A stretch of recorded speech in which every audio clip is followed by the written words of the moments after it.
This may be the greatest record you've never heard. It's stacked with music legends playing at their best. But here's the remarkable part. This record wasn't born in a recording studio. It was born in a boxing gym.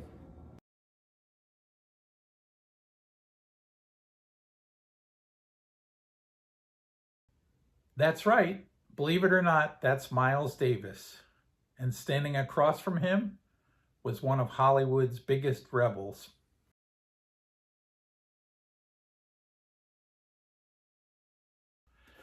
Actor and director Dennis Hopper had a very unlikely friendship with jazz icon Miles Davis. And the magnet that drew them together was boxing. Not watching boxing, but doing boxing.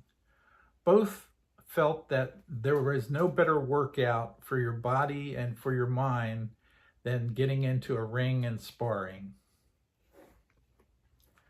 Long before the era of goat yoga and Pilates, Miles Davis and Dennis Hopper found the best and most satisfying vigorous workout to be sparring in a boxing ring.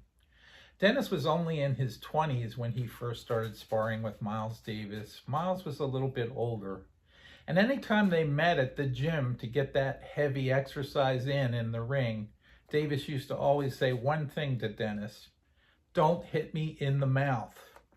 Well, you can't blame him for saying that. He was a world famous trumpet player, and losing his teeth or messing up that portion of his body could be a real career ender. So they would spar and they would actually try to land crisp blows against each other, but there was never any punching in the mouth. The competitive workouts that the sparring brought to Dennis and Miles continued to make their friendship click. They really liked each other, and they really used to say that they wish they could do something together someday. Miles being in the music industry and Dennis being in the Hollywood business, they had to wait for the right idea to come about. Well, a few years went by, and an idea did come forward that brought them together creatively. And the idea was a movie called Easy Rider, which is quite a famous film and was quite a successful film. But I'm betting you didn't know that the real original person in mind for the soundtrack of that movie was Miles Davis.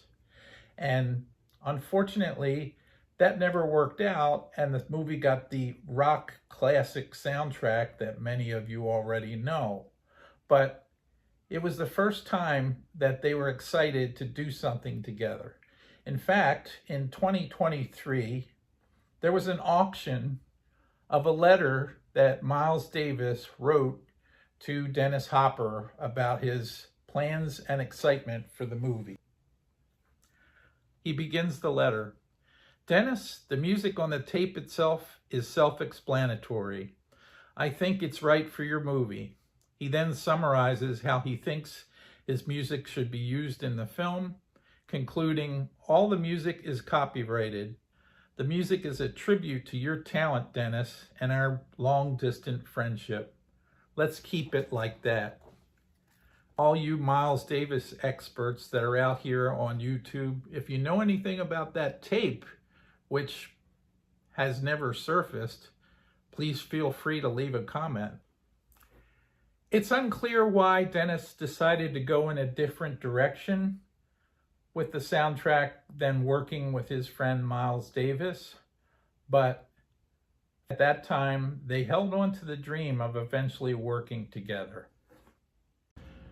And what we eventually got were two releases with opposite impacts: a movie that bombed and was savagely attacked by the critics, and a musical masterpiece that united the king of jazz with the king of blues for the first and only time. The movie was supposed to be an affectionate homage to film noir and the sexy detective mysteries from years gone by, but This review from USA Today upon the movie's release pretty much typifies the kind of reviews that the movie attracted. But let's dig into the musical riches that a boxing friendship from decades ago has slowly delivered to us. First of all, who knew that a famously snide virtuoso trumpet player and a bluesman from deep Clarksdale, Mississippi would actually be mutual admirers of each other? Well, renowned producer and film composer Jack Nitzsche did.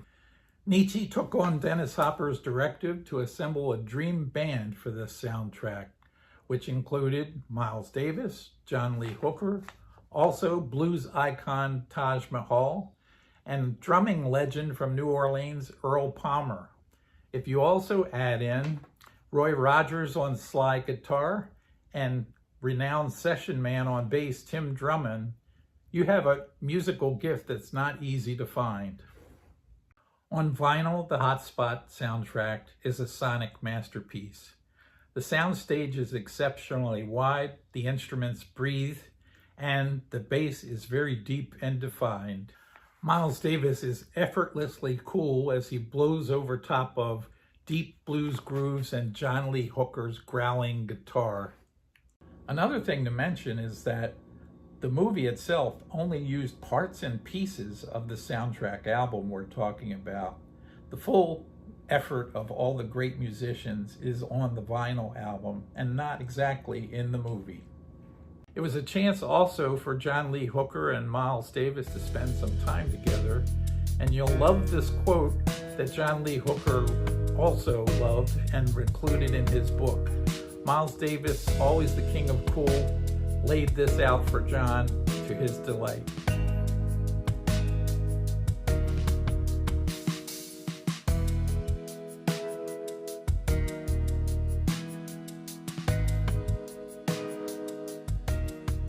Some records are born because record companies see dollar signs. This one exists because two friends finally kept a promise after 30 years. Well, if you enjoy hidden stories behind the records we love, please consider subscribing to our channel. We've got a lot more coming.